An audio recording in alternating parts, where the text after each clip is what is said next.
Goa സീനെ shoot ചെയ്യണമെങ്കിൽ കാട്ടില്ല. അപ്പൊ എൻ്റെ അടുത്ത് ഗോവ ചേട്ടാ ഈ കാട്ടിൽ ചിലന്തി ഉണ്ടോ? ചേട്ടന് ചിലന്തിനെ പേടിയാണ്. ശങ്കർ ഭയങ്കര തിരക്കുള്ള ക്യാമറമാനാണ്, പി വി ശങ്കർ. ശങ്കറിനെ അങ്ങനെ ഇവിടെ കൊണ്ടുവരാന്ന് പറയുന്ന ഒരു ചെറിയ ടാസ്ക് അല്ല. അവൻ്റെ ഒരു റെമ്യൂണറേഷൻ ഒക്കെ നമ്മളുടെ മലയാള ഇൻഡസ്ട്രിയിൽ അത് ഓക്കെ ആവുമോ? ഞാൻ ശങ്കറിനെ വിളിച്ചിട്ട് അവന് ഇങ്ങനെ വച്ച പടമുണ്ട്, ഭയങ്കര ഹാപ്പിയായിട്ടാ ചെയ്യാന്ന് പറഞ്ഞു. ഞാൻ പറഞ്ഞു നിന്റെ ശമ്പളം എത്രയാന്ന് ചോദിച്ചു. അവൻ ശമ്പളം പറഞ്ഞു. ഞാൻ നേരെ എൻ്റെ പകുതി പറയുക. ഞാൻ പറഞ്ഞു ഇതാണ്, ഇത്രയേ ഉള്ളൂ. ലൈഫിലൊരു ഒരു ഒക്കെ നഷ്ടം ഉണ്ടായ ഒരു സ്റ്റേജും ഉണ്ടായിട്ടുണ്ട്. ഒബ്വിയസ്ലി നഷ്ടം ആളും കൂടി ഉണ്ടായിരുന്നെങ്കിൽ എന്ന് ചോദിക്കണ്ടായിരുന്നു. അല്ല അത് സാരമില്ല, അത് കുഴപ്പമില്ല. അയ്യോ ഞാൻ അത് സാരമില്ല, പോട്ടെ, ബാക്കി പറഞ്ഞാൽ മതി. കുറേ ലെജൻസിന്റെ മക്കള് റീജോയിൻ ചെയ്യുന്ന ഒരു സിനിമയും കൂടെയാണ്. ഞങ്ങൾ ലൊക്കേഷൻ പറയും എന്തോന്ന് പറയുന്നത് കിട്ടും.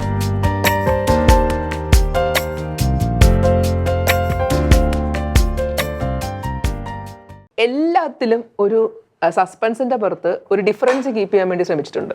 അത് മ്യൂസിക് ആയാലും ശരി. ഇപ്പൊ ക്യാമറയുടെ കാര്യം പറഞ്ഞു, ക്യാമറ രാക്ഷസിന്റെ ക്യാമറാമാൻ വന്ന് മാക്സിമം ഔട്ട് തന്നു എന്ന് പറഞ്ഞു. അപ്പൊ ഇത് ഒരു കാൽക്കുലേറ്റഡ് മൂവ് ആയിരുന്നോ അതോ?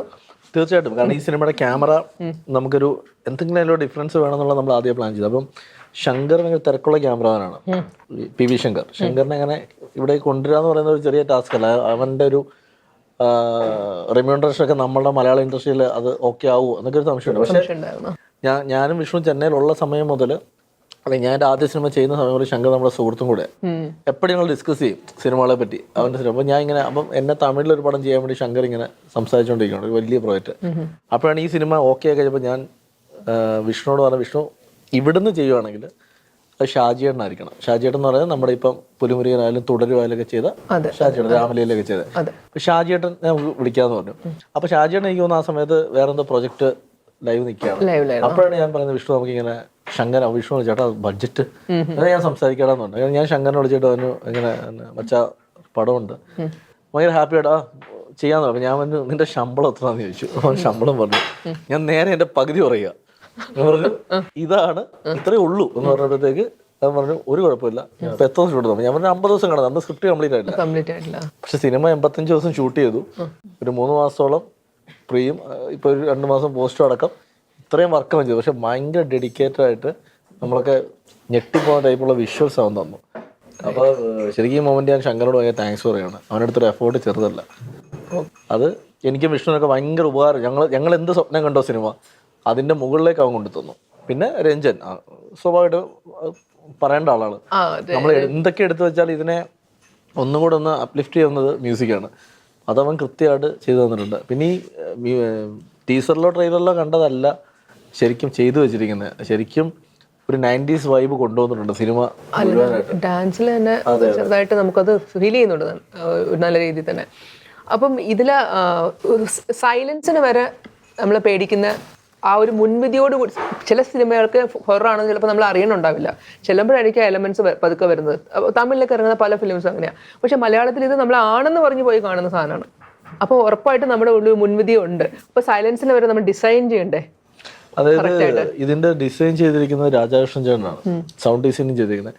രാജേട്ടൻ എൻ്റെ അടുത്ത് പറഞ്ഞ 2 കാര്യം എന്ന് വെച്ചാൽ, ഒന്ന് ഈ പറഞ്ഞ ഇത് തന്നെ പ്രേതപ്പടം എന്ന് വെച്ചാൽ, അല്ലെ ഹൊറപ്പടം എന്ന് വെച്ചാൽ സൈലൻസ്, അല്ലെ ജംപ് സ്കെയർ, ഇതൊക്കെയാണ്. ഇതിനെ വിട്ടിട്ടൊരു ട്രീറ്റ്മെന്റ് എന്താണെന്നുള്ളത് ശരിക്കും പറഞ്ഞാൽ അതൊരു ഒരു ടെംപ്ലേറ്റ് ആണ്. എന്തൊക്കെ പറഞ്ഞാലും പെട്ടെന്ന് ഇങ്ങനെ സൈലന്റ് ആക്കി നിർത്തിയിട്ട് ബാക്കിൽ നിന്ന് ഭൂം എന്ന് പറഞ്ഞു പോയിക്കുമ്പോൾ ഏത് മനുഷ്യരും പേടിക്കും. ഇപ്പൊ അടുത്ത സമയത്ത് ഇപ്പൊ JSK എന്നൊരു സിനിമ, JSKയിൽ ഒരു ഷോട്ടുണ്ട്. ഈ അനുപമ പരമേശ്വരൻ വന്ന് ഫ്രിഡ്ജിൽ നിന്ന് എന്തോ എടുക്കുമ്പോൾ പെട്ടെന്ന് ബാക്കിൽ നിന്ന് ഒരു രൂപം വന്നു. അത് ആ സിനിമ നമ്മൾ അങ്ങനെ സീക്വൻസ് പ്രതീക്ഷിക്കുന്നില്ല, പെട്ടെന്ന് ഞെട്ടി ഭയങ്കരമായിട്ട് നമ്മൾ ജംപ് സ്കെയർ ആവും. അന്ന് അതൊരു ഹൊറപ്പടമല്ല, ഒരു ഹൊറപ്പടമല്ല. അപ്പം നമ്മുടെ ഇതിൽ ചെയ്തിരിക്കുന്ന എന്താ ട്രീറ്റ്മെന്റ് എന്ന് വെച്ചാൽ, ഇതിൽ 4-5 ടൈപ്പ് ഓഫ് സ്കെയറിങ് നമ്മൾ എക്സ്പെരിമെന്റ് ചെയ്തിട്ടുണ്ട്. അതിലൊന്ന് ജംപ് സ്കെയർ ഉണ്ട്, വിഷ്വൽ സ്കെയർ ഉണ്ട്, ഇതേപോലെ സൈലൻസിലുള്ള സ്കെയറിങ് ഉണ്ട്. അപ്പം അതിൻ്റെ ഒരു കോമ്പിനേഷൻ ആണ്. അപ്പോൾ അത് രാജാകൃഷ്ണൻ ചേട്ടൻ ഭയങ്കര വെടിപ്പായിട്ട് എടുത്ത് ഡിസൈൻ ചെയ്ത് വെച്ചിട്ടുണ്ട്. പിന്നെ ഇത് ഒരിക്കലും ഒരു എനിക്കൊന്നൊരു ലൗഡ്നെസ് പിടിച്ചിട്ടുള്ള സിനിമയാണ്. ലൗഡ്നെസ്സിൽ തന്നെയാണ് അത് മിക്സ് ചെയ്തിരിക്കുന്നത്. ഇപ്പോൾ സോങ്സ് ഒക്കെ കണ്ടാൽ അറിയാം, സോങ്സ് ഒക്കെ മാക്സിമം പൊളിച്ചടിക്കുകയാണ് ചെയ്തു വെച്ചിരിക്കുന്നത്. തിയേറ്ററിൽ തുള്ളണം, ആ ഒരു പെർസ്പെക്റ്റീവിലാണ് ചെയ്തു വെച്ചിരിക്കുന്നത്. അപ്പോൾ ഇതിലിപ്പോൾ ഇനിയൊരു സോങ് ഇറങ്ങാനുണ്ട്, ഒരു ബ്രേക്കപ്പ് സോങ്. അതെനിക്ക് തോന്നുന്നു അടുത്ത സമയത്ത് ഇനിയിപ്പം കുറേ നാളത്തേക്ക് ഈ റീൽസിൽ വരാൻ പോകുന്നൊരു സോങ് ആയിരിക്കും. ജസ്റ്റിനെയൊക്കെ നമ്മളിങ്ങനെ റെഡിയാക്കി നിർത്തിയേക്കാണ്. ഡാൻസ് ചെയ്യാൻ വേണ്ടിയിട്ട്. ഓക്കെ, ഇനി നമുക്ക് എന്തായാലും ഹീറോയിനെ കുറിച്ച് പറയാതെ ഇത് നമുക്കൊരു സ്ഥലത്ത് എത്തിക്കാൻ പറ്റത്തില്ല. ഹീറോയെ പറ്റി എന്ത് പറയണം, അർജുൻ അവൻ ഭയങ്കര, എനിക്ക് തോന്നുന്നു അവൻ്റെ കരിയറിൽ one of the best cinema തന്നെ ആയിരിക്കും സമുദ്രം എന്നുള്ളൊരു കോൺഫിഡൻസ് എനിക്കുണ്ട്. കാരണം അത്രയും അവൻ ഹാർഡ് വർക്ക് ചെയ്തിട്ടുണ്ട്. നമ്മൾ ഇതുവരെ കാണാത്ത ഒരു അർജുനുണ്ട് അതിൽ. ഇപ്പം നല്ല ആക്ഷൻ സീക്വൻസുകളുണ്ട്, ഫണ്ണ് നന്നായി വെച്ചിട്ടുണ്ട്, ഈ പറയുന്ന പേടിപ്പിക്കുന്ന സീക്വൻസുകളുണ്ട്. പിന്നെ ഈ പറയുന്ന പോലെ ഒരു സസ്പെൻസ് അർജുൻ്റെ ക്യാരക്ടറിനും ഉണ്ട്. ഇവനിപ്പോൾ എന്താണ് അത് എന്നുള്ളത് ഓഗസ്റ്റ് 1 തിയേറ്റർ. ഇടയ്ക്കിടയ്ക്ക് അത് പറയണം,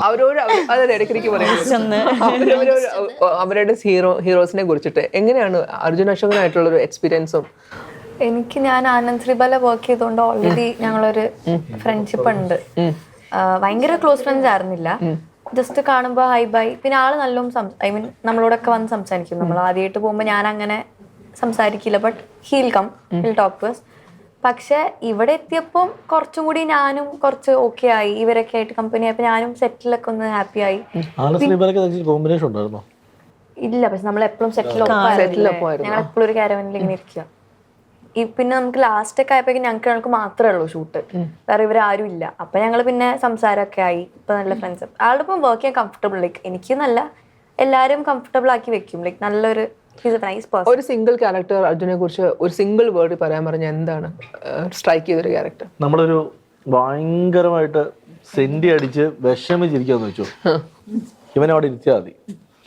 നമ്മളെ ജീവിതത്തിൽ നമുക്ക് ഒരു പ്രശ്നമില്ല, അങ്ങനെ ഹാപ്പി ആക്കി തരും. ഞങ്ങളൊക്കെ കോമ്പിനേഷൻ സീൻസ് ഉള്ള സമയത്ത്, ആക്ഷൻ പറയുന്ന സമയത്ത് of course he's into that character, but behind it he's very fun ആണ്. He's naughty, he's fun, like you know ചില്ലാണ് ഭയങ്കര. പിന്നെ ഫൺ മാത്രല്ല ചേട്ടൻ ഭയങ്കര, എനിക്ക് തോന്നിയിട്ടുള്ളത് ഭയങ്കര ഹംബിളാണ്. അതായത് ഇപ്പം ഡാൻസേഴ്സ് കുട്ടികളുടെ അടുത്താണെങ്കിലും എല്ലാവരുടെ അടുത്തും പിന്നെ നമ്മളെ ഭയങ്കര കംഫർട്ട് ആക്കും. നമ്മളൊക്കെ ഫസ്റ്റ് ഡേ ഭയങ്കര ടെൻഷനായിട്ട് നമ്മൾ അഭിനയിക്കാൻ നിന്ന് എന്താണെന്നൊക്കെ പറഞ്ഞു, നമ്മൾ മേ ബി ഫസ്റ്റ് ഡേ ആയിരിക്കും നമ്മുടെ, പക്ഷെ ഭയങ്കര കംഫർട്ട് ആക്കും. ബാലുചേട്ടനും അതെ, രണ്ടുപേരും. അപ്പം ചിലപ്പോൾ ജൂനിയർ ആർട്ടിസ്റ്റ് ആയിരിക്കാം, അവരുടെ അടുത്തൊക്കെ ഒരുപോലെയാ. അല്ലെങ്കിൽ ഞങ്ങളുടെ സെറ്റിലെ ഹെയർ ഡ്രസ്സർ എല്ലാവരുടെ അടുത്തും ഒരുപോലെയാ പെരുമാറുക. ഷോട്ട് കഴിഞ്ഞാൽ ക്യാരവനിലേക്ക് ഓടുന്നൊരു പരിപാടിയൊന്നും ഇല്ല. ഞാൻ മെയിൻ സ്വഭാവം എന്താ വെച്ചാൽ, ഈ അവിടെ ലൊക്കേഷനിൽ വണ്ടി ഉണ്ട്, അതെടുത്തോണ്ട് പോകും. ഞങ്ങള് കാട്ടിൽ ഷൂട്ട് ചെയ്തോണ്ടിരിക്കുമ്പം അതിന് ഞങ്ങൾക്ക് ജീപ്പുണ്ട്. അപ്പം ഷോട്ട് കഴിയുമ്പോൾ തന്നെ വാ ചേട്ടാ നമുക്ക് കാട്ടിൽ പോകുന്നുണ്ട്, ഇത് എടുത്തോണ്ട് പോകും. ഞങ്ങൾ അങ്ങനെ ആനയുടെ മുന്നിൽ പോയി ചാടിയിട്ടുണ്ട്. അയ്യോ, അത് മലബാർ സിനിമസിനകത്ത് ഷൂട്ട് ചെയ്യുമ്പോൾ അവിടെ അവര് ഫോറസ്റ്റ് ഞങ്ങളുടെ ഒപ്പം ഉണ്ട് ലൊക്കേഷനിൽ. ആന ഇറങ്ങുന്ന പറയുന്നുണ്ട്, ആന മാത്രല്ല കാട്ടുപോത്ത് എല്ലാ സ്ഥലവും. ഞങ്ങളുടെ ഫൈറ്റ് മാസ്റ്റർ മറയൂര് ഷൂട്ട് ചെയ്യുമ്പോൾ നാരോ എസ്കേപ്പ് ആയിരുന്നു ഈ കാട്ടുപോത്തിന്റെ അറ്റാക്ക് ചെയ്യുന്നത്. Narrow escape. അത് ശരിക്കും പറഞ്ഞാൽ അന്ന് ഒരു വലിയൊരു ട്രാജഡി ഉണ്ടാവേണ്ട ദിവസമായിരുന്നു. പക്ഷെ അവിടെ നിന്ന് നമ്മൾ ഷോ ചെയ്തു. പിന്നെ ഈ പറയുന്ന പോലെ ഈ എഫോർട്ടൊക്കെ എടുത്തത് ഈ സിനിമയുടെ ഒരു ഔട്ട് അങ്ങനെ നന്നാവണം. ഈ മറയൂർ ഞങ്ങൾ ഷൂട്ട് ചെയ്ത സ്ഥലം എന്ന് വെച്ചാൽ അവിടെ ആക്ച്വലി വെരി ഡിഫിക്കൽട്ട് ഷൂട്ട്. അവിടേക്ക് പ്രോപ്പർട്ടീസ് എത്തിക്കുക എന്ന് പറഞ്ഞാൽ ഡിഫിക്കൽട്ടാണ്, ആർട്ടിസ്റ്റിനെ എത്തിക്കാൻ ഡിഫിക്കൽട്ടാണ്, ട്രാൻസ്പോർട്ടേഷനും ഭയങ്കര. ഒരു പോയിന്റ് ഓഫ് ടൈം കഴിഞ്ഞിട്ട് we were not suppose to like you know ഒരു ഏരിയ നിന്നും പുറത്ത് പോകാൻ പാടില്ല. ജസ്റ്റിയുടെ ക്യാരക്ടറിന് ഇവരുടെ ഒരു സീക്വൻസ് ഷൂട്ട് ചെയ്തേക്കുന്നത് അവിടെ തന്നെ ഈ 60s. അതും ഭയങ്കര, നമുക്ക് ഒന്നാമത്തെ കാര്യം ഒരു വെള്ളച്ചാട്ടത്തിന്റെ താഴെ ഭയങ്കര, അത് മറയൂര് ഇത്രയും തണുപ്പ്. ജസ്നിക്ക് പേരില്ലേ, എന്തായാലും ഉണ്ടാവണമല്ലോ. അത് സസ്പെൻസ് സസ്പെൻസ് അല്ല, RDX-ലൊക്കെ അല്ലല്ല ആണോ എന്ന് ഞാൻ ചോദിച്ചതല്ല. RDX-ല് നമ്മുടെ ആ വില്ലൻ ഉണ്ടല്ലോ, അതായത് കുട്ടിയുടെ കഴുത്തിൽ നിന്ന് മാല പറിക്കുന്നത്, മാളികപ്പുറത്തിൽ അഭിനയിച്ചിട്ടുണ്ട്. സന്ദീപാണ് പരിപാടി ചെയ്തിരിക്കുന്നത്. ഗോകുൽ ചേട്ടൻ ഭയങ്കര കൈൻഡ് പേഴ്സണായി. ആൾ ഇൻട്രോവേർട്ടാ, ഞാൻ പക്ഷേ എക്സ്ട്രോവേർട്ടാ. അപ്പോൾ ചിലപ്പോൾ ഞങ്ങൾ രണ്ടുപേരുള്ള സീനിൽ ചേട്ടനൊന്നും മിണ്ടുന്നില്ല, പക്ഷെ ഞാൻ അങ്ങോട്ട് പോയിട്ട് സംസാരിച്ച് അങ്ങനെ ഭയങ്കര കംഫർട്ടാക്കും നമ്മളെ വർക്ക് ചെയ്യുമ്പോൾ. അതേപോലെ സജഷൻസ് തരും. അങ്ങനെ ആള് ഭയങ്കര പാവാ. ഗോകുൽ ഭയങ്കര രസമുള്ള ക്യാരക്ടറാണ്. അതായത് നമ്മൾ വിചാരിക്കുന്ന പോലെ ഒരു സ്റ്റാർഡം കിഡ് എന്നൊരു സാധനം ഇല്ല. ഹിസ് വെരി ഗോകുൽ ഷൂട്ട് ചെയ്യണമെങ്കിൽ കാട്ടില്ല. അപ്പൊ എന്റെ അടുത്ത് ഗോകുൽ ചേട്ടാ ഈ കാട്ടിൽ ചിലന്തി ഉണ്ടോ എന്ന് ചോദിച്ചു. ചേട്ടൻ ചിലന്തിനെ പേടിയാ. ഞാൻ പറഞ്ഞു കാടല്ലേ ചിലന്തിയെ കാണും. ബുദ്ധിമുട്ടാ ചേട്ടാന്ന് പറഞ്ഞു. അപ്പൊ ഞാൻ വിചാരിച്ചു എന്തൊരു ചെലന്തിയെ കണ്ടാ ഞാൻ തല ഇറക്കി വീഴുന്നത്. അപ്പൊ ഞാൻ ഇങ്ങനെ പറഞ്ഞു ചുമ്മാ നീ പോയി അഭിനയിച്ചെന്നൊക്കെ പറഞ്ഞു ഇട്ടു. കുറച്ച് കഴിയുമ്പോൾ അവിടെ ഒരു സൗണ്ട് കേൾക്കാം. ബേസിക്കലി അവനെ പ്രോബ്ലം ഉണ്ട്. ഞങ്ങള് ഷൂട്ട് ചെയ്യുന്ന സമയത്ത് ലുഡോ കളിച്ചോണ്ടിരിക്കുമ്പോ ചെലന്തിനെ കണ്ട് ചേട്ടൻ പേടിച്ച്, എന്നിട്ട് കുറച്ച് കഴിഞ്ഞേരെയാണ് ആൾ ഓക്കെ ആയി. ഇപ്പൊ ഒരു ഇന്നാളുടെ മകൻ അങ്ങനെയൊന്നും അല്ല അവന്റെ ഒരു ബിഹേവിയർ. ഭയങ്കര ഈ പറയുന്ന അർജുന്റെ വേറെ പതിപ്പാണ്. പക്ഷെ അർജുൻ ഒരുപാട് സംസാരിക്കും, വളരെ കുറച്ച് സംസാരിക്കും. പിന്നെ എടുത്തു പറയേണ്ട ഒരു പേരാണ് സൈജു കുറുപ്പ്. സൈജേട്ടൻ ഈ പടത്തില് ഭയങ്കര രസമായിട്ടുള്ളത്. ബോബി ചേട്ടൻ, നമ്മുടെ പണിയിലൊക്കെ അഭിനയിച്ച ബോബി ചേട്ടൻ ഒരു ക്യാരക്ടർ ചെയ്തിട്ടുണ്ട്. ഭയങ്കര രസമുള്ള ഒരു ക്യാരക്ടറാണ്. പിന്നെ മനോജ് ചേട്ടൻ, മനോജ് കെ യു, നമ്മുടെ തിങ്കളാഴ്ച നിശ്ചയത്തിലൊക്കെ അഭിനയിച്ച മനോജ് ചേട്ടൻ, ശ്രീജിത്ത് രവി ചേട്ടൻ, നന്ദു ചേട്ടൻ, പിന്നെ സിദ്ധാർത്ഥ ചേട്ടൻ ഈ പടത്തിലൊരു കിട്ടുന്ന സാധനം ചെയ്തേക്കുന്നത്. എനിക്ക് ഈ പടത്തിലെ ഏറ്റവും ഇഷ്ടമുള്ള ക്യാരക്ടറാണ് ഞാൻ പറയുന്നത് സിദ്ധാർത്ഥന്റെ ക്യാരക്ടറാണ്. അതൊരു ഞാൻ റിയലായിട്ട് ഞാൻ കണ്ടിട്ടുള്ള എൻ്റെ നാട്ടിലുണ്ടായിരുന്ന ഒരു ക്യാരക്ടറാണ് ഇതിൽ ചെയ്തിരിക്കുന്നത്. അത് അതുപോലെ വേറൊരു ടൈപ്പ് ഓഫ് പ്രസൻറ്റേഷൻ കൊണ്ടുവച്ചിട്ടുണ്ട്. അത് രസം ചെയ്തിട്ടുണ്ട്. പിന്നെ ദേവു ആണെങ്കിലും ശ്രീപദനാണെങ്കിലും പിന്നെ ഇതിനെ എടുത്തു പറയേണ്ട വേറൊരു പേരാണ് ശ്രാവൺ മുകേഷ് ചേട്ടന്റെ മകൻ. ഇതില് എനിക്ക് തോന്നുന്നു നെപ്പോട്ടിസം അല്ലേ, നെപ്പോട്ടിക്സ് ഒരുപാടുള്ള സിനിമയാണ്. 8 പേരോളം ഉണ്ട്. അപ്പൊ ഞാൻ അതായത് അർജുൻ അശോകന്റെ മകനുണ്ട്, ഗോകുല്, സിദ്ധാർത്ഥ് സാറിന്റെ മകന്, പിന്നെ ശ്രീജിത്ത് രവി ചേട്ടൻ, അല്ല ബാലു പോക്കിട്ടല്ല പക്ഷെ ശ്രാവൺ മുകേഷിന്റെ മകന്. അതേപോലെ നമ്മുടെ ഇതിന്റെ ഡയറക്ടർ വിഷ്ണു, ശശിശങ്കർ സാറിന്റെ മകന്. പിന്നെ ഇതിന്റെ അത് ലിറിക്സ് എഴുതിയിരിക്കുന്ന ഗിരീഷ് പുത്തഞ്ചേരി സാറിന്റെ മകനുണ്ട്. ഇത് മിക്സ് ചെയ്യുന്നത് രാജാകൃഷ്ണൻ ചേട്ടൻ, എം ജി രാധാകൃഷ്ണൻ സാറിന്റെ മകൻ.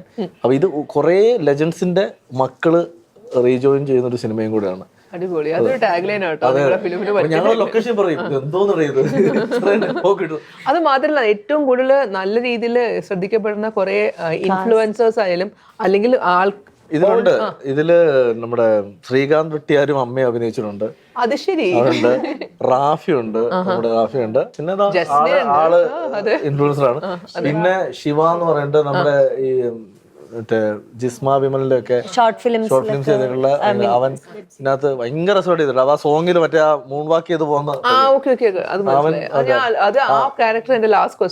അവൻ ചില അസ്ഥാനത്ത് കയറിയിട്ടുള്ള ചില ഡയലോഗുകൾ ഭയങ്കര രസമുള്ള സിനിമ തന്നെ. അതുകൊണ്ട് രസമുള്ള 1-2 സീക്വൻസ് ഉണ്ട് അങ്ങനത്തെ.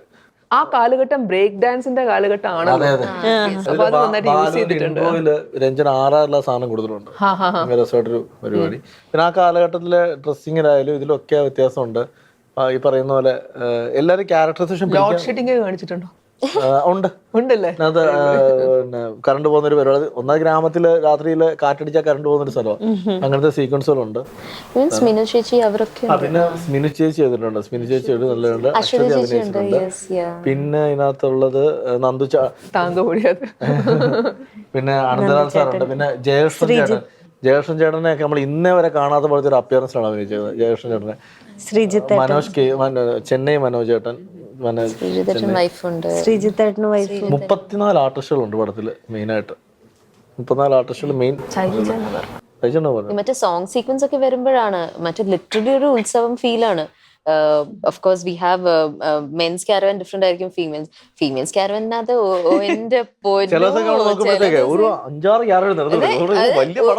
ഒരാള് വലിയ അസിസ്റ്റന്റ് ഡയറക്ടറൊക്കെ എല്ലാവരും റെഡി എന്ന് പറഞ്ഞിട്ട് എല്ലാവരും ഈ സാരി ആ സാരി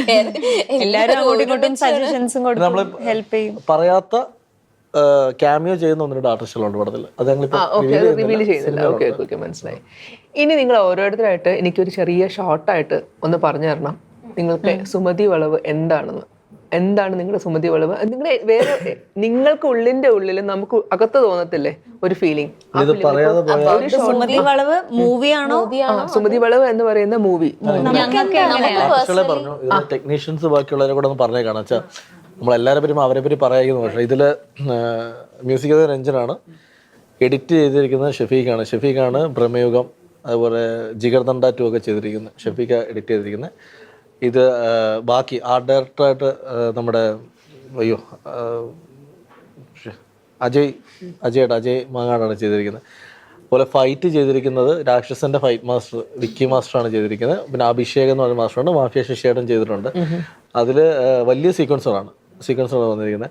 പിന്നെ ഇതിന്റെ എടുത്തുകൊണ്ടതിന്റെ പ്രൊഡ്യൂസറെ പറ്റിയാണ്.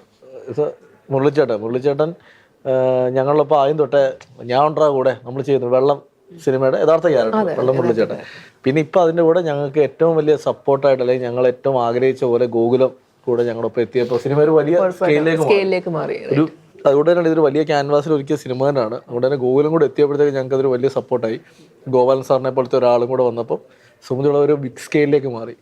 അപ്പോൾ അതുകൊണ്ട് അവരെ കൂടി ഈ ഒരു അവസരത്തിൽ ഞങ്ങൾ താങ്ക്സ് പറയുകയാണ്. എന്നാലും സാധാരണക്കാർക്ക് മനസ്സിലാവുന്ന ലോജിക്സും കാര്യങ്ങളും, അല്ലെങ്കിൽ അവർക്ക് എൻജോയ് ചെയ്യാൻ പറ്റുന്ന സംഭവമാണ്. ഭയങ്കര സയന്റിഫിക് അങ്ങനെയൊന്നുമില്ലല്ലോ. ഇല്ല, യക്ഷിനെ കാണിക്കാൻ പോകുമ്പോൾ മറ്റേ കോൺജറിങ് പരിപാടി ഒന്നും ഈ സിനിമയിലില്ല. ഇത് വളരെ സാധാരണക്കാരുടെ സിനിമ. അതായത് തിയേറ്ററിൽ വന്ന് ആഘോഷമായിട്ട് ചിരിച്ച് സന്തോഷമായി പോകുന്ന കുട്ടികൾക്കും വലിയവർക്കും ഒരേപോലെ എൻജോയ് ചെയ്യാൻ പറ്റുന്ന ഒരു സിനിമ. അല്ലാതെ ഇതിലങ്ങനെ കുട്ടികളെ കൊണ്ടുവരാൻ പാടില്ല അങ്ങനത്തെ ഒന്നുമില്ല. ചെറിയ സാധനമുണ്ട്.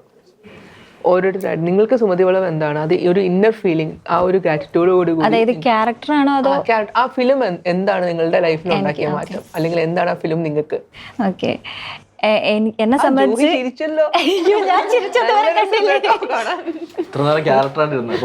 ഇല്ല, എന്നെ സംബന്ധിച്ച് എനിക്ക് ഭയങ്കര സ്പെഷ്യലാണ് സുമതി വളവ്.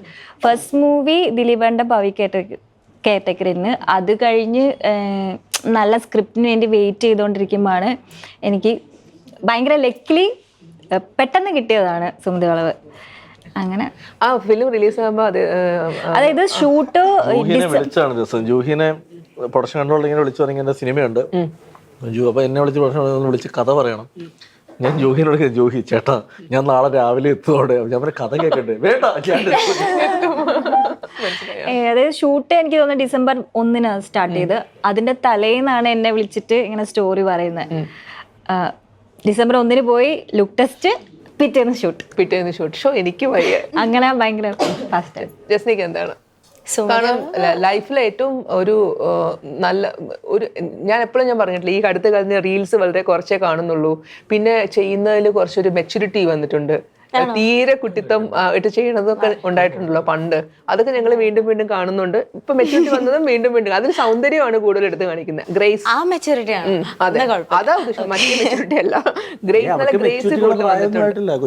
കൊച്ചുകുട്ടി, അതെനിക്കറിയാം. അപ്പൊ അതുപോലെ തന്നെ ലൈഫിലൊരു ഒരു ഒക്കെ നഷ്ടം ഉണ്ടായ ഒരു സ്റ്റേജും ഉണ്ടായിട്ടുണ്ട്. അപ്പൊ സ്വാഭാവികമായിട്ടും അങ്ങനെ നിൽക്കുന്ന ഒരു മുഹൂർത്തത്തിൽ ഇതുപോലൊരു ഫിലിം വരുമ്പോ നമുക്ക് ഉള്ളിൽ തോന്നുന്ന ഒരു ഫീലിംഗ് ഇല്ലേ, അതെന്താണ്?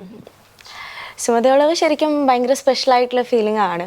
പക്ഷെ ഒബ്വിയസ്ലി നഷ്ടം ആളും കൂടി ഉണ്ടായിരുന്നെങ്കിൽ എന്ന് ചോദിക്കണ്ടായിരുന്നു. അല്ല അത് സാരമില്ല, കുഴപ്പമില്ല. അയ്യോ ഞാൻ അത് സാരമില്ല, പോട്ടെ. ബാക്കി പറഞ്ഞാൽ മതി. അല്ല, അവളുടെ ഹാപ്പിനെസ് എനിക്കറിയാം. ഞാൻ ജസ്നീനെ എനിക്ക് തോന്നുന്നു ഒരു 3-4 വർഷമായിട്ട് അവൾ എൻ്റെ ഒരു അനിയത്തിയായിട്ട്, എൻ്റെ വീട്ടിലൊരു കാര്യമുണ്ട്, ഞാൻ വിളിക്കേണ്ട ആവശ്യമില്ല, അവൾ എത്തുന്ന കുട്ടിയാണ്. അവളുടെ ലൈഫിലെ ഏറ്റവും വലിയ നഷ്ടം വന്നപ്പോഴും പോയി കൂടെ ചേർത്ത് നിർത്തിയ ആളെ ഞങ്ങളുണ്ട് കൂടെ എന്ന് പറഞ്ഞിട്ട്. അപ്പോൾ അവള് നമ്മുടെ ഒരു കുഞ്ഞനിയത്തി അല്ലേ? അതെ, സൈക്കോളജിക്കലി അവൾ പ്രായത്തിൽ ഏറ്റവും കുറഞ്ഞ ആളെന്ന് ഇവിടെ പ്രൂവ് ചെയ്തു. അതെ, ഉറപ്പായിട്ടും അതിവിടെ പ്രൂവ് ചെയ്ത് കഴിഞ്ഞു. ഇനി ആർക്കും ഇനി ഒന്നും ചെയ്യാൻ പറ്റില്ല, അവള് പ്രൂവ് ചെയ്ത് കഴിഞ്ഞു. അല്ല, അവൾ ഇത്രയും ചെറിയ പ്രായത്തിൽ ഇത്രയും ആളുകൾ അറിയുക, ഇത്രയും എവിടെ ചെന്നാലും അറിയാന്നുള്ളത് ശരിയാ. എനിക്ക് തോന്നുന്നു പിന്നെ 10 വയസ്സിലോ 12 വയസ്സിലോ അല്ല റിയാലിറ്റി ഷോ വിൻ ചെയ്ത് ഫ്ലാറ്റ് സ്വന്തമാക്കിയത്. അതൊരു നമ്മൾ സാധാരണ ഒരു സെറ്റ് ഇടുന്ന സമയത്ത് ഈ ആർട്ടിസ്റ്റുകൾ വിളിക്കുന്ന നിങ്ങളായിരിക്കും ക്യാരക്ടർ എന്ന് പറഞ്ഞ് വിളിക്കും. എന്നിട്ട് പറയും ആ സെറ്റിനകത്ത് ഒരാൾ നിൽക്കുമ്പോൾ കൊള്ളത്തില്ല, അപ്പം നിങ്ങളുടെ ക്യാരക്ടറിൻ്റെ ഡയലോഗ്സ് വേറെ ആൾക്കും കൂടെ വരാൻ ചാൻസ് ഉണ്ടെന്ന് പറഞ്ഞാൽ ഒരാളെയും കൂടെ നിർത്തും, അങ്ങനെ പറയല്ലോ. പക്ഷേ ജസ്നയൊക്കെ സ്റ്റേജിൽ നിൽക്കുമ്പോൾ, അല്ലെങ്കിൽ ആ ഒരു ക്ലാസിക്കൽ അറ്റയർ ഇട്ട് സ്റ്റേജിൽ നിൽക്കുമ്പോൾ അവിടെ അപ്പുറത്തും ഇപ്പുറത്തും ആരും വേണ്ട, നിറഞ്ഞു നിൽക്കുന്ന ഒരു ഫീലാണ്. അതുപോലെ ജസ്നയുടെ എക്സ്പ്രഷൻ ആയാലും, അല്ലാതെ റീൽസ് എടുക്കുമ്പോൾ എക്സ്പ്രഷൻ ആയാലും, ഞാൻ ഇത് ജസ്നയുടെ ഷോ അല്ല, അതുകൊണ്ട് ഞാൻ ഇത്രയും മിണ്ടായിരുന്നു. എന്നാൽ കൂടി ഞങ്ങള് സോങ് ഷൂട്ട് ചെയ്യാൻ വേണ്ടിയോ അല്ലെ പേട്ടറുള്ളത് ഷൂട്ട് ചെയ്യാൻ വേണ്ടി കാണാൻ വന്ന ദിവസം ഞാൻ മോളെ ഒരു പാട്ട് ഷൂട്ട് ചെയ്യേണ്ടി വരും, നീ വരണത് മാമൻ അഭിനയിച്ചിട്ടുണ്ടായിരുന്നു. എനിക്കറിയാം, ഡെഫിനറ്റ്ലി അതും ഒരു ഹിറ്റ് ജോഡിയാണല്ലോ. അതെ, അപ്പൊ അത് പറയുന്നില്ല, എനിക്ക് തോന്നുന്നു ഇൻ ഫ്യൂച്ചർ ഒരുപാട് സിനിമകൾ കിട്ടാൻ സാധ്യതയുള്ള ഒരു ആർട്ടിസ്റ്റ് തന്നെയാണ് ഇവരെല്ലാവരും. അങ്ങനെ ആരെയും എല്ലാവരും അവരുടെ ടാലൻസ് പ്രൂവ് ചെയ്തുകൊണ്ടിരിക്കുന്നതാണ്. ഇപ്പോൾ മാളവികയൊക്കെ മറ്റ് ലാംഗ്വേജിൽ പോയിട്ട്, ഇവന് തമിഴ് തെലുങ്ക് ഒക്കെ പോയി അഭിനയിച്ച് ഇത്രയും പേര് കിട്ടും. ഇപ്പം ഏറ്റവും കൂടുതൽ രസം എന്താ വെച്ചാൽ മാളവികയുടെ കൂടെ ഒരു ഫോട്ടോ ഇടുമ്പോൾ നമുക്ക് ഒരാൾ കരയാനോന്ന് തോന്നുന്നു. മാളവിയുടെ ഒക്കെ ഒരു ഫോട്ടോ നമ്മൾ ഇൻസ്റ്റയിൽ ഇടുമ്പോൾ നമുക്ക് ഇടുന്ന ഒരു റീച്ച് ഞാൻ കാണാറുണ്ട്. ഏറ്റവും രസം എന്ന് വെച്ചാൽ ആനസേവ നടക്കുമ്പം അല്ലേ ഒരു ഫോട്ടോ ഞാനും മാളു ഇങ്ങനെ ഞങ്ങൾ മാളുവിനെ ഇങ്ങനെ ചേർത്ത് വെത്തിയൊരു ഫോട്ടോ ഇട്ട് ഞാൻ നോക്കുമ്പോൾ താഴെ ഫുൾ തെറി എനിക്ക്, അതായത് തമിഴന്മാര് കയ്യറാ പറഞ്ഞിട്ട്. അപ്പൊ ഞാൻ അപ്പൊ പിന്നെ ഇവള് ഇട്ടേക്കുന്ന അഭിയേട്ടെന്നുണ്ട്. അപ്പൊ ഞാൻ പെട്ടെന്ന് ഇത് ക്യാപ്ഷൻ പറഞ്ഞു ഇവള് ബ്രദർ എന്ന് പറഞ്ഞിട്ടു. എനിക്ക് എന്തോരം ഫോളോവേഴ്സ് ആയതറിയോ, മച്ചാ ബ്രദർ അവർ വേർ ഈസ് മൈ ക്യൂൻ എന്നൊക്കെ പറഞ്ഞിട്ട് ഭയങ്കര ഫോളോവേഴ്സ്. മെയിൻലി ഇപ്പൊ ഇൻസ്റ്റയിലും അല്ല സോഷ്യൽ മീഡിയ ആണല്ലോ ഇപ്പൊ. അതെ, എനിക്ക് ഏറ്റവും കൂടുതൽ ഫോളോവേഴ്സിനെ കിട്ടിയിട്ടുള്ള ചില സ്ഥലങ്ങളാണ് ഇവിടുന്ന്. GP ഗോപിക, ജസ്നി ഇവരൊക്കെ കൂടെ ഇടുമ്പോഴത്തേക്ക് നമുക്ക് റീച്ച് കിട്ടും. എനിക്ക് വേറെ ആളുണ്ട് ഇപ്പൊ ഈ കൂട്ടത്തില്ല, പടത്തില്ലാത്ത ഒരാൾ അപർണദാസ്. അപർണ ഞാനും കൂടെ ഒരു ഷോയ്ക്ക് പോയിട്ട് അപർണയുടെ ഏതോ ഒരു ഫാൻ എടുത്തിട്ട് എന്നെ അവളുടെ സിസ്റ്റർ ബ്രദറിനുള്ള സാധനം വീഡിയോ എഡിറ്റ് ചെയ്തിട്ടു. എന്തോരം റീച്ച് കിട്ടിയെന്ന് അറിയാം. ഇപ്പൊ തമിഴ്നാട്ടിൽ ചെല്ലുമ്പോഴത്തേക്ക് നമ്മളെ അറിയാത്തവരൊക്കെ വന്നിട്ട് അപർണ അവിടെ ബ്രദർ തന്നെ. ഞാൻ നാളെ പടം എടുക്കണം, അതിനൊക്കെ അറിയില്ലല്ലേ. ഓക്കെ, അതിന് ഒബ്വിയസ്ലി ചേച്ചിക്കാണെങ്കിലും പുറത്തറിയുന്ന ആൾക്കാർക്കാണെങ്കിലും ഒബ്വിയസ്ലി സിനിമയിൽ കൂടെ അല്ല എന്നെ അറിയുന്നുണ്ടാവുക. സോ ഇതുപോലൊരു പടത്തിൽ ഇങ്ങനൊരു ഓപ്പണിങ് ഒരുപാട് ആഗ്രഹിച്ച് ചെയ്ത ക്യാരക്ടറാണ്. ഭയങ്കര ഡിഫറെൻ്റ് ആണ്. എന്നെ ഇതുവരെ കാണാത്തൊരു ലുക്കും ഒരു എസൻസും. അപ്പോൾ ഇതിലേക്ക് എത്തിപ്പെടാൻ പറ്റിയത് ശരിക്കും ഒരു ബ്ലെസ്സിങ് ആണ്. അത് കറക്റ്റ് കൂട്ടുകെട്ടിൽ എത്തിപ്പെടാൻ പറ്റുക എന്നുള്ളത് വളരെ ഇമ്പോർട്ടൻ്റ് ആണ്. റൈറ്റ് സിജ? അതെ അതെ അതെ അതെ Yeah, for me, ഈ ഒരു സിനിമ എന്ന് വെച്ചാൽ of course it's a big movie for me. ഞാൻ ഇതിനു മുമ്പ് അഭിലാഷ് ചേട്ടനെ എപ്പോഴും ഏതൊരു സിനിമയുടെ സമയത്ത് കണ്ടപ്പം ജസ്റ്റ് റാൻഡംലി പറഞ്ഞു വി ഷുഡ് വർക്ക്. അഭിലാഷ് ചേട്ടനും പറഞ്ഞിരുന്നു of course we will do. അപ്പോഴാണ് വിഷ്ണു ഈസ് എ ഫ്രണ്ട്. എൻ്റെ ആദ്യത്തെ സിനിമ ആക്ച്വലി വിഷ്ണുവിടെ അച്ഛൻ്റെ കൂടെ ആയിരുന്നു, ശശിശങ്കർ സാറിൻ്റെ കൂടെ ആയിരുന്നു. ബട്ട് ദ പടം ഇറ്റ് ഡിഡ്ന്റ് ഹാപ്പൻ. സോ അന്നത്തെ like I know Vishnu from them as a kid when he was doing as an assistant director. അപ്പോൾ സിനിമ ചെയ്തു, അത് ഫസ്റ്റ് സിനിമ തന്നെ അത്രത്തോളം ഹിറ്റായി. സോ അവൻ്റെ സിനിമയുടെ ഒരു ഭാഗമാവാൻ പറ്റിയതിൽ വളരെ സന്തോഷം. ആൻഡ് ഓഫ് കോഴ്സ് അതിൻ്റെ സ്ക്രിപ്റ്റ് അന്ന് പിന്നെ നമ്മൾ സംസാരിച്ച പോലെ തന്നെ അഭിലാഷ് ചേട്ടൻ്റെ കൂടെയും വർക്ക് ചെയ്യാൻ പറ്റി. സോ രണ്ട് കോമ്പിനേഷൻ ഒരുമിച്ച് വന്നപ്പം it's a big happiness. To see a friend do such good movies, it's a good thing. So for me, എൻ്റെ പേഴ്സണലി സുമതി വളവ് എപ്പോഴും ഒരു one of the important cinema എൻ്റെ ഒരു കരിയറിലായിരിക്കും. വലിയ cast, production and on top of that ഇത്ര പുതിയ ആൾക്കാരെ മീറ്റ് ചെയ്യാൻ പറ്റി. And they are like amazing people. Like so yeah. ഇതില് സിജിയുടെ ക്യാരക്ടറിന് ഇമോഷൻ ട്രാക്ക്, ഒരു സെപ്പറേറ്റ് ഇമോഷൻ ട്രാക്ക് ഉണ്ട് സിനിമയിൽ. അത് നമുക്ക് ഈ പറയുന്ന ഒരു സിനിമ കണ്ടുകൊണ്ടിരിക്കാൻ നമുക്ക് ഒന്ന് ഹോണ്ട് ചെയ്യുന്നൊരു ചെറിയൊരു മൊമെൻറ്റാണ്. അപ്പം അതൊരു രസമായിട്ട് ചെയ്തത്. ഇപ്പോൾ സിജിയുടെ മകളായിട്ടൊരു പുതിയ കുട്ടി അഭിനയിച്ചിട്ടുണ്ട്. ഫസ്റ്റ് ടൈം ഞങ്ങൾ തന്നെ കണ്ടുപിടിച്ചുകൊണ്ട് വന്നതാണ്, ശ്രീകുട്ടി എന്ന് പറഞ്ഞിട്ട്. അപ്പോൾ അതിനെ ഞങ്ങൾ കണ്ടുപിടിച്ചത് മാളികപ്പുറത്തിൽ ദേവനന്ദ ചെയ്ത അതേ കഥാപാത്രത്തെ ആ കുട്ടി റീക്രിയേറ്റ് ചെയ്തിരുന്നു. അപ്പോൾ അത് ഭയങ്കരമായിട്ട് ആളുകൾ ഒരുപാട് പേര് എനിക്ക് ഷെയർ ചെയ്ത് തന്നു. അപ്പോൾ നമ്മളിത് കണ്ടു കഴിഞ്ഞപ്പോൾ ഇത് ആരാ ഈ കുട്ടി എന്ന് അന്വേഷിച്ച് ഞാൻ ഇതിൻ്റെ ഈ കുട്ടി പാലയിലുള്ളൊരു കുട്ടിയാണ്. അപ്പോൾ ഈ കുട്ടീനെ കാണാൻ ഞാൻ അങ്ങോട്ട് പോയി ആ കുട്ടീനെ കണ്ട് ഭയങ്കര ഒരു ഡാൻസറാണ് ആ കുട്ടി, ഭയങ്കര രസമുണ്ട്. അപ്പം ആ കഥാപാത്രത്തിന് വേണ്ടി ഒരാളെ ആലോചിച്ചപ്പോൾ ആ കുട്ടിയുടെ ഫേസ് ഒന്ന് അതിനെ ചൂസ് ചെയ്തു. അപ്പോൾ ഇവർ രണ്ടുപേരുടെ കോമ്പിനേഷൻ നല്ല രസമാണ്, നന്നായി ചെയ്തിട്ടുണ്ട്. ഒരു അയ്യോഭാവം ക്യാരക്ടർ. എന്നിട്ട് എൻ്റെ അടുത്ത് പറഞ്ഞല്ലേ ചേട്ടാ അടുത്തേക്ക് ഇതിന് മോഡേൺ ക്യാരക്ടർ. ബിക്കോസ് എല്ലാ സിനിമയിലും കിട്ടുന്നത് ഈ സാരിട്ട ക്യാരക്ടർ തന്നെയാണ് സ്ഥിരം കിട്ടുന്നത്. അപ്പൊ ഞാൻ അടുത്ത സിനിമയെങ്കിലും നമുക്ക് മാറ്റി പിടിക്കണം. എന്റെ സിനിമകളെല്ലാം ഇങ്ങനത്തെ ഞാൻ വേണമെങ്കിൽ എന്നെ വില്ലനാക്കിക്കോ, ഒരു കുഴപ്പമില്ല. പെർഫോമൻസിന് സ്കോപ്പ് കിട്ടിയാൽ മതി അല്ലേ, നല്ലപോലെ ചെയ്തിട്ടുണ്ട്. ഗോപിക? എനിക്ക് ഉറപ്പായിട്ടും ഞാൻ ഈ ലോഞ്ചിന്റെ അന്ന് തന്നെ പറഞ്ഞത്, അതായത് അഭിലാഷ് ഏട്ടനാണ് എന്നെ ഹരിശ്രീ കുറിക്കുന്നത്. കാരണം ഞാൻ പറഞ്ഞില്ല ചെറുപ്പത്തിൽ ചെയ്തിട്ടുണ്ടെങ്കിൽ എനിക്ക് അങ്ങനെ ഇപ്പൊ നമുക്കങ്ങനെ ആ ഒരു സീരിയസ്നെസ്സോടെ നമ്മളങ്ങനെ കാണുന്നില്ലല്ലോ. അപ്പം ഉറപ്പായിട്ടും വീണ്ടും ഒരു സിനിമ ചെയ്യുമ്പം അത് ഇത്രയും വലിയ ക്രൂവിൻ്റെ കൂടെ, ഇത്രയും വലിയൊരു ടീമിൻ്റെ കൂടെ, ഇത്രയും വലിയ പ്രൊഡക്ഷൻ, മാളികപ്പുറം ടീം എന്നൊക്കെ പറയുമ്പം അത് ഏതൊരു ആക്ടറിൻ്റെയും സ്വപ്നം തന്നെയാണ്. ഒരുപാട് ആക്ടേഴ്സിൻ്റെ സ്വപ്നം. അതിൽ എനിക്ക് എത്താൻ പറ്റിയതിൽ ഐ എം സോ ഗ്രേറ്റ്ഫുൾ എല്ലാവരുടെ അടുത്തും. So last but not the least, നമ്മുടെ നായികയ്ക്ക് എന്താണ് സുമതി ഉള്ളതെന്ന് ചോദിക്കുന്നതിൽ അർത്ഥമില്ല. കാരണം ഹീറോയിനാണ്, ഹീറോയിൻ്റെ റോളാണ്. എന്നാൽ കൂടിയും ഉള്ളിലുള്ള ഒരു ഫീൽ എന്താണ്? I feel very happy because ഇവരെ കൂടെ മുന്നേ, പക്ഷെ എനിക്കിങ്ങനെ സെറ്റിലേക്ക് പോകുമ്പോൾ ആനന്ദ്രിലെ ശ്രീബാല ആകുമ്പോൾ എനിക്ക് ലൈക്ക് ഇതെങ്ങനെയാവും എന്ന് എനിക്കൊരു ഐഡിയ ഇല്ല. ബിക്കോസ് ഞാൻ തമിഴ് ചെയ്ത് വരുമ്പോൾ എനിക്ക് മലയാളത്തിനെ കുറിച്ചൊരു ഐഡിയ ഇല്ല. അപ്പം ഞാൻ ഒരു എന്താവും എന്നുള്ളൊരു സ്ഥലത്തിലാണ് പോയത്. പക്ഷെ സുമതി വാസ് ലൈക്ക് ഞാൻ കംഫർട്ടബിൾ ആയിട്ട് ആദ്യം പോയത്. വിഷ്ണു ചേട്ടനെ ഞാൻ മുന്നേ ഇവരുടെ കൂടെ കണ്ടിട്ടുണ്ട്. അപ്പോൾ ഒരു ഹൈ ബൈ ഉണ്ട്, പിന്നെ അച്ഛേട്ടൻ, അഭിയേട്ടൻ. അപ്പം ഞാൻ കംഫർട്ടബിൾ ആയി പോയി വർക്ക് ചെയ്ത് വന്ന സിനിമ. അപ്പോൾ അത് ഔട്ട് എങ്ങനെയുണ്ടെന്ന് ഞാൻ ഫുൾ ഹാപ്പിയാണ്. ഇതിൽ നമ്മൾ പറയാൻ വിട്ടു സത്യമാണ് ഇപ്പോഴാണ് ആലോചിക്കുന്നത്. വിഷ്ണുവിനെ കുറിച്ച് അല്ല, വിഷ്ണു ഒക്കെ ഇവർക്കൊന്നും അങ്ങനെ പുതിയൊരാളല്ല. കാരണം ആനന്ദശ്രീപാട് ലൊക്കേഷൻ വിഷ്ണു ഉണ്ട്. പിന്നെ ഞങ്ങൾ അങ്ങനെയാണ് വിളിക്കുന്നത്. അല്ല, വിഷ്ണുവിനെ പറ്റി ആക്ച്വലി അവനെ പറ്റി സംസാരിക്കാൻ അവൻ ചെയ്ത വർക്ക് മാത്രം മതി. അപ്പോൾ അവനെ സംബന്ധിച്ച് ഞാൻ പറഞ്ഞില്ല, ഇപ്പം ഈ കൂട്ടത്തിൽ എനിക്ക് ഏറ്റവും കൂടുതൽ ഞാൻ എൻ്റെ പേഴ്സണൽ ലൈഫിൽ ഏറ്റവും അടുത്തേക്കുന്ന അവനുമായിട്ടാണ്. എൻ്റെ ഒരു ബ്രദറാണ് അവൻ. ബ്രദറിനെ പോലെന്നല്ല, ബ്രദറാണ്. അങ്ങനെയാണ് അവൻ കൺസീവ് ചെയ്തത്. ഞങ്ങൾ തുടങ്ങിയത് ഒരുമിച്ചാണ്. അവൻ്റെ തുടക്കം എനിക്കറിയാം. ഞങ്ങൾ ഒരുമിച്ച് ട്രാവൽ ചെയ്തത് അങ്ങനെയാണ്. ഞങ്ങളൊക്കെ ചെന്നൈയിലുള്ള സമയത്ത് ഞങ്ങൾ കണ്ട സ്വപ്നങ്ങളാണ് ഇതുപോലെ. ഇപ്പോൾ ഒരു ഇൻ്റർവ്യൂവിന് വന്നിരുന്നായാലും, ഒരു സിനിമ തിയേറ്ററിൽ ഹിറ്റ് ആവുന്നതായാലും, ആളുകൾ നമ്മളെ കണ്ടിട്ട് പടം കണ്ടിട്ട് നന്നായിരുന്നു, ഇതൊക്കെ ഞങ്ങൾ ആഗ്രഹിച്ച മൊമെൻറ്റ്സ് ആണ്. അപ്പോൾ അതുകൊണ്ട് തന്നെ ഇപ്പം ഞങ്ങൾ ഇഷ്ടപ്പെട്ട പോലെ സിനിമകൾ ചെയ്യാൻ ഞങ്ങൾ ചെയ്തുകൊണ്ടിരിക്കുക. ഇപ്പോൾ സുമതിയോടും ഞങ്ങൾ 2019 മുതൽ ആഗ്രഹിക്കുന്ന സിനിമയാണ്.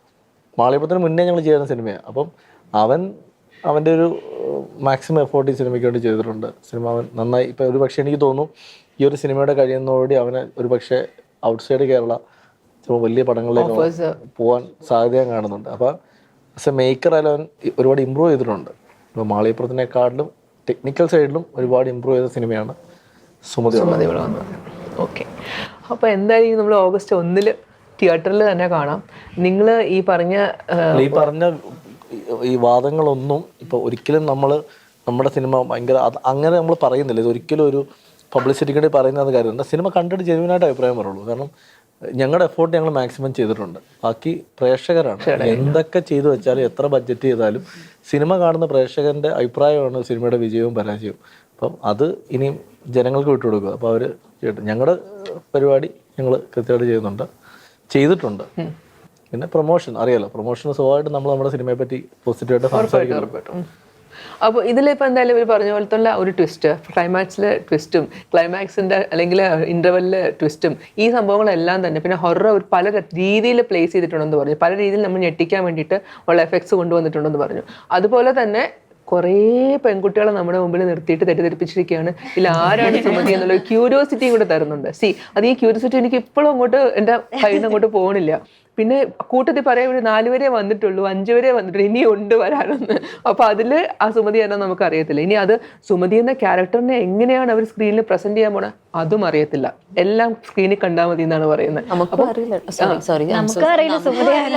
അതാ പറയാ. അപ്പൊ അത്ര സസ്പെൻസ് വെച്ചേക്കുന്ന സംഭവമാണ്. അപ്പൊ സ്വാഭാവികമായിട്ട് പിന്നെ ഇതിലെ പല സീൻസ് ഞങ്ങൾ ഷൂട്ട് ചെയ്യുമ്പോഴും അതായത് ഭയങ്കര കൺട്രോൾഡ് ഇതിലാണ് ഷൂട്ട് ചെയ്തേക്കുന്നത്. പല മേജർ സീൻസ് ഷൂട്ട് ചെയ്തേക്കുന്നു. അപ്പോൾ ഒരു പക്ഷേ എനിക്ക് തോന്നുന്നു ഇപ്പം മെയിൻ ടെക്നീഷ്യൻസ് ചോദിച്ചാൽ ബാക്കി ആർക്കും നമ്മൾ സ്ക്രിപ്റ്റ് വായിക്കാൻ കൊടുത്തിട്ടില്ല. അതുകൊണ്ട് ആർക്കും അറിയില്ല ഇതിന്റെ പ്രീവിയസ് എന്താണ്, ഇതെന്താണ് ഇങ്ങനെ, ഇനി ഇത് ചിലപ്പോൾ ഒരു ചീറ്റിംഗ് ഷോട്ടാണോ, അങ്ങനെ പലർക്കും അറിയില്ല ഇതെന്താ ഇങ്ങനെ ചെയ്തിരിക്കുന്നുള്ളത്. അപ്പോൾ അതുകൊണ്ട് തന്നെ ഒരു പരിധിവരെ ഒരു സീക്രസി ഇങ്ങനെ മെയിൻറ്റെയിൻ ചെയ്തിട്ടുണ്ട്. ഇതൊക്കെ എന്തൊക്കെ സീക്രസി വെച്ചാലും ഇത് ഫസ്റ്റ് ഡേ ഫസ്റ്റ് വരെ ഉള്ളൂ. നമ്മളിത് കണ്ടിട്ട് വേണം, ഓ നീ ആയിരുന്നു സുമതി. ഫസ്റ്റ് വർഷം ഇറങ്ങുമ്പോൾ തന്നെ ആരെങ്കിലും ഒക്കെ ഫേസ്ബുക്കിൽ അതിനിടയിൽ ഇവിടുത്തെ നമുക്കറിയാം റിവ്യൂവേഴ്സ് ഉണ്ട്. റിവ്യൂവേഴ്സ് വന്നിട്ട് ഓരോന്നിനെ പറ്റി സംസാരിക്കും. അപ്പൊ അതുവരെ ഉള്ളൂ ഇതിന്റെ ഒരു ലൈഫ്. അതുവരെയെങ്കിലും ഇത് ഇരിക്കട്ടെ എന്നിട്ടാണ് ഞങ്ങൾ അങ്ങനെ. അപ്പൊ എന്തായാലും ഓൾ ദി ബെസ്റ്റ് ഗൈസ്. എല്ലാ ഇതിലും ഞാനും ഇപ്പൊ നിങ്ങൾ എല്ലാരും കൂടെ കണ്ടപ്പോ കുറച്ച് എക്സൈറ്റ്മെന്റ് എനിക്ക് കൂടി. എന്റെ ഒരു കൺസെപ്റ്റിലെ കുറച്ച് 1-2 ഗോപിക ഉണ്ടെന്ന് എനിക്കറിയാം. ഗോപിക സീരിയലിൽ നിന്ന് സിനിമയിലേക്ക് വരുന്നു, അങ്ങനെ ഒരു എക്സൈറ്റ്മെന്റ്. സിജ ഉണ്ടെന്ന് എനിക്ക് അറിയത്തേ ഇല്ല. ജസ്നെ ഉണ്ടെന്ന് ഒരു ചെറിയ ഹിന്റ് ഉണ്ടായിരുന്നു. കാരണം നെക്സ്റ്റ് പടത്തിലേക്ക് വരാൻ എനിക്കിത് മാളികപ്പുറം കണ്ടപ്പോഴേ തോന്നിയിരുന്നു കേട്ടോ. മാമന്റെ ഡാൻസ് നടക്കുന്ന സമയത്ത് നെക്സ്റ്റ് ഒരു ഫിലിമിൽ ജസ്നെ വരാൻ ചാൻസ് ഉണ്ടെന്ന് ഞങ്ങൾ പറയുന്നുണ്ടായിരുന്നു. ജൂഹി ഉണ്ടെന്നുള്ള കാര്യം അറിയത്തില്ല. അങ്ങനെയൊക്കെ നിന്നപ്പോ ഇപ്പൊ ഇത്രയും പേര് വന്നപ്പോ ഒബ്വിയസ്ലി ഇയാളെ എന്തായാലും അറിയാം. അപ്പോൾ ഇത്രയും പേര് വന്നപ്പോൾ ആ ഒരു എക്സൈറ്റ്മെന്റ് ഉണ്ട്, ക്യൂരിയോസിറ്റി നന്നായിട്ടുണ്ട്. എന്തായാലും ആ ക്യൂരിയോസിറ്റി അതുപോലെ കീപ്പ് ചെയ്ത് തന്നെ വൻ വിജയമായിട്ട് മാറട്ടെ എന്ന് ആശംസിക്കുന്നു. Thank you so much. Okay.